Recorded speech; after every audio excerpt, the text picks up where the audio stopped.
ਅਗਲੀ ਖਬਰ ਵੱਲ ਚਲੀਏ। ਕੈਲੀਫੋਰਨੀਆ ਦੀ ਸਟੇਟ ਯੂਨੀਵਰਸਿਟੀ ਦੀ ਜਿਹੜੀ ਫੈਕਲਟੀ ਆ ਉਹ ਸਟ੍ਰਾਈਕ ਦੇ ਉੱਤੇ ਆ।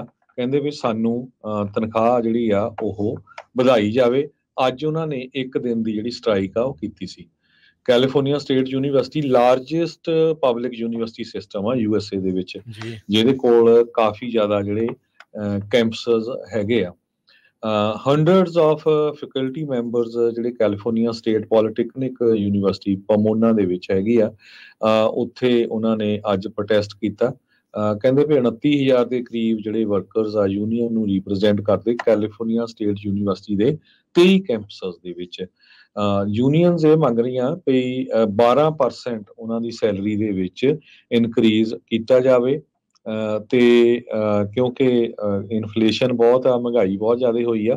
ਸੋ ਇਹ ਜਿਹੜਾ ਆ ਮਰੀਆ ਗਿਸੈਲਾ ਸੰਚੇਜ਼ ਕਰਕੇ ਕਾਉਂਸਲਰ ਆ ਕੈਲਪੋਲੀ ਪਮੋਨਾ ਦੇ, ਉਹ ਕਹਿੰਦੇ ਆ ਵੀ ਪਬਲਿਕ ਐਜੂਕੇਸ਼ਨ ਸਾਨੂੰ ਬਿਲੋਂਗ ਕਰਦਾ ਆ ਤੇ ਸਾਨੂੰ ਸਾਰਿਆਂ ਨੂੰ ਜਿਹੜੇ ਆ ਇਹ ਸਪੋਰਟ ਕਰਨੀ ਚਾਹੀਦੀ ਹੈਗੀ ਆ ਤਨਖਾਹ ਦੇ ਵਾਧੇ ਦੇ ਲਈ।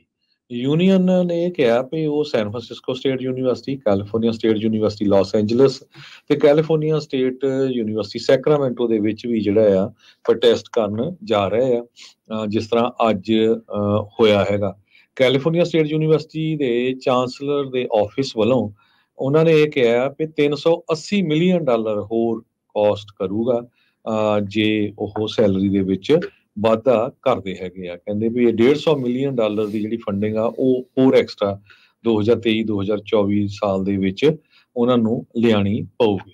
ਅਗਲੀ ਖਬਰ ਵੱਲ ਚਲੀਏ। ਕੈਲੀਫੋਰਨੀਆ ਦੀ ਸਟੇਟ ਯੂਨੀਵਰਸਿਟੀ ਦੀ ਜਿਹੜੀ ਫੈਕਲਟੀ ਆ ਉਹ ਸਟ੍ਰਾਈਕ ਦੇ ਉੱਤੇ ਆ। ਕਹਿੰਦੇ ਵੀ ਸਾਨੂੰ ਤਨਖਾਹ ਜਿਹੜੀ ਆ ਉਹ ਵਧਾਈ ਜਾਵੇ। ਅੱਜ ਉਹਨਾਂ ਨੇ ਇੱਕ ਦਿਨ ਦੀ ਜਿਹੜੀ ਸਟ੍ਰਾਈਕ ਆ ਉਹ ਕੀਤੀ ਸੀ। California state university largest public university system ਆ USA ਦੇ ਵਿੱਚ, ਜੀ ਜਿਹਦੇ ਕੋਲ ਕਾਫੀ ਜ਼ਿਆਦਾ ਜਿਹੜੇ ਕੈਂਪਸਸ ਹੈਗੇ ਆ। ਹੰਡਰਡਸ ਆਫ ਫੈਕਲਟੀ ਮੈਂਬਰਸ ਜਿਹੜੇ ਕੈਲੀਫੋਰਨੀਆ ਸਟੇਟ ਪੋਲੀਟੈਕਨਿਕ ਯੂਨੀਵਰਸਿਟੀ ਪਮੋਨਾ ਦੇ ਵਿੱਚ ਹੈਗੀ ਆ, ਉੱਥੇ ਉਹਨਾਂ ਨੇ ਅੱਜ ਪ੍ਰੋਟੈਸਟ ਕੀਤਾ।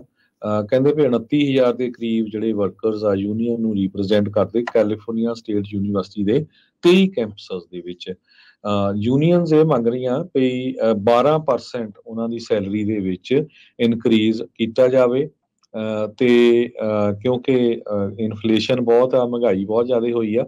ਸੋ ਇਹ ਜਿਹੜਾ ਆ ਮਰੀਆ ਗਿਸੈਲਾ ਸੰਚੇਜ਼ ਕਰਕੇ ਕਾਉਂਸਲਰ ਆ ਕੈਲਪੋਲੀ ਪਮੋਨਾ ਦੇ, ਉਹ ਕਹਿੰਦੇ ਆ ਵੀ ਪਬਲਿਕ ਐਜੂਕੇਸ਼ਨ ਸਾਨੂੰ ਬਿਲੋਂਗ ਕਰਦਾ ਆ ਤੇ ਸਾਨੂੰ ਸਾਰਿਆਂ ਨੂੰ ਜਿਹੜੇ ਆ ਇਹ ਸਪੋਰਟ ਕਰਨੀ ਚਾਹੀਦੀ ਹੈਗੀ ਆ ਤਨਖਾਹ ਦੇ ਵਾਧੇ ਦੇ ਲਈ।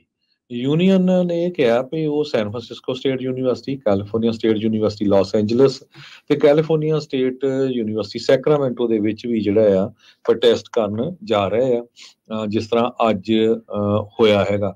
ਕੈਲੀਫੋਰਨੀਆ ਸਟੇਟ ਯੂਨੀਵਰਸਿਟੀ ਦੇ ਚਾਂਸਲਰ ਦੇ ਆਫਿਸ ਵੱਲੋਂ ਉਹਨਾਂ ਨੇ ਇਹ ਕਿਹਾ ਵੀ $380 ਮਿਲੀਅਨ ਹੋਰ ਕਾਸਟ ਕਰੂਗਾ ਜੇ ਉਹ ਸੈਲਰੀ ਦੇ ਵਿੱਚ ਵਾਧਾ ਕਰਦੇ ਹੈਗੇ ਆ। ਕਹਿੰਦੇ ਵੀ ਇਹ $150 ਮਿਲੀਅਨ ਦੀ ਜਿਹੜੀ ਫੰਡਿੰਗ ਆ ਉਹ ਹੋਰ ਐਕਸਟਰਾ 2023-2024 ਸਾਲ ਦੇ ਵਿੱਚ ਉਹਨਾਂ ਨੂੰ ਲਿਆਣੀ ਪਊਗੀ।